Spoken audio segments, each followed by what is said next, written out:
चूक माफ करना माता रानी, सबकी मनोकामना पूरी करना, उसके पीछे मेरी भी मनोकामना पूर्ण करना।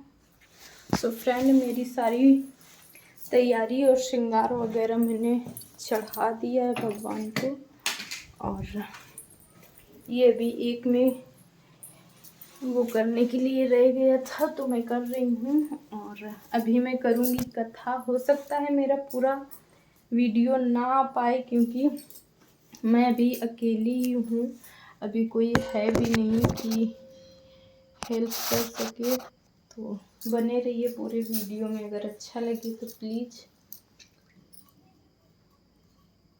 आप लोग बताइएगा आपके यहाँ कैसी होती है पूजा।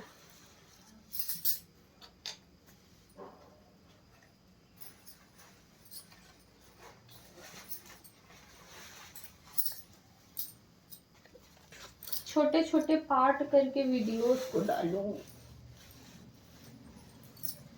कथा आरंभ करती हूँ। माता रानी भूल चूक क्षमा करना, सबकी रक्षा करना, उसके पीछे मेरे भी घर वालों की रक्षा करना, मेरी पति की लंबी आयु देना माता रानी।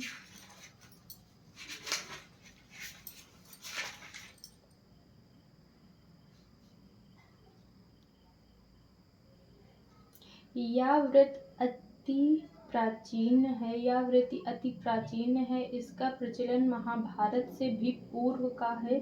यह व्रत सौभाग्यवती महिलाओं के लिए है।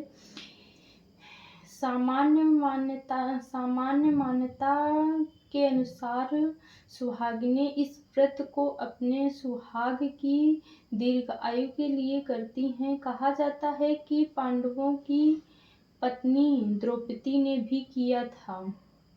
समय व्रत कार्तिक कृष्ण पक्ष को चंद्रोदय चतुर्थी में किया जाता है।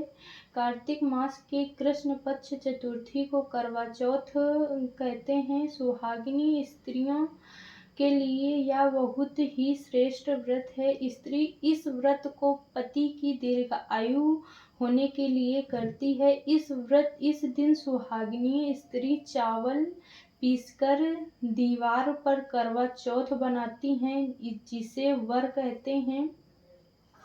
इस करवा चौथ में पति के अनेक रूप मनाए जाते हैं तथा सुहागिन की वस्तुएं जैसे चूड़ी, बिंदी, बिछिया, मेहंदी आदि, महावर आदि के साथ साथ दूध देने वाली गाय, करुआ बेचने वाली कुम्हारिन, महावर लगाने वाली नाइन, चूड़ी पहनाने वाली मनिहारिन, 7 भाई और उनकी इकलौती बहन सूर्योदय, गौरा गौरी, पार्वती आदि देवी देवताओं के सभी चित्र बनाए जाते हैं। सुहागिनी स्त्रियों को इस दिन निर्जल व्रत रखना चाहिए। रात्रि को जब चंद्रमा निकल आए तब उसे अर्घ्य देकर भोजन करना चाहिए।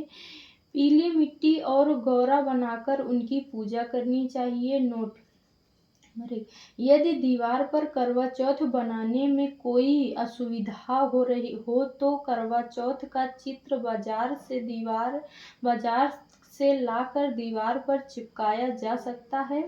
करवा चौथ व्रत का प्रथम पाठ: एक साहूकार था जिसके 7 बेटे थे और एक बेटी थी। सातों भाई व बहन एक साथ बैठकर भोजन करते थे। एक दिन कार्तिक की चौथ का व्रत आया तो भाई बोला कि बहन आओ भोजन करें। बहन बोली कि आज करवा चौथ का व्रत है, चांद उगने पर ही खाऊंगी। तब भाइयों ने सोचा कि चांद उगने तक बहन भूखी रहेगी, तो एक भाई ने दिया जलाया, दूसरे भाई ने चलनी लेकर उसे ढाका और नकली चांद दिखाकर बहन से कहने लगे कि चांद उग आया है, अर्घ्य दे ले। बहन अपनी भाभियों से कहने लगी कि चलो अर्घ्य दे। तो भाभियां बोली, तुम्हारा चांद उगा है तो तुम्हारा चांद उगा होगा, हमारा चांद तो रात को उगेगा।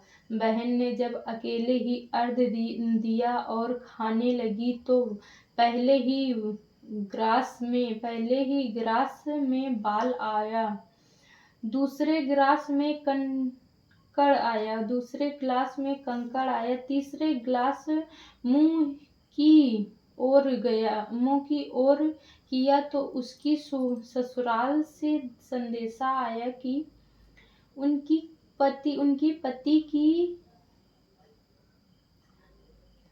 पति की तबीयत बहुत खराब है, जल्द ही भेजो। माँ ने तब लड़की को विदा किया और कहा कि रास्ते में जो भी मिले उसे उसके पाँव लगना और जो भी सुहागन का आशीर्वाद दे तो उसके पल्ले में गांठ लगा लेना, उसे कुछ रुपया देना। बहन जब भाइयों से विदा हुई तो रास्ते में जो भी मिला उसने ही आशीर्वाद दिए कि तुम 7 भाइयों की बहन, तुम्हारे भाई खुशी रहें और तुम उनका सुख देखो। सुहागन का आशीर्वाद किसी ने भी नहीं दिया। तब वह ससुराल पहुंची तो दरवाजे पर उसकी छोटी ननंद खड़ी थी। वह उसके भी पांव लगी तो उसने कहा, सुहागिन रहो, सपूती हो। तो उसने यह सुनकर पल्लू में गांठ बांधी और ननंद को सोने का सिक्का दिया। तब भीतर गई तो सास ने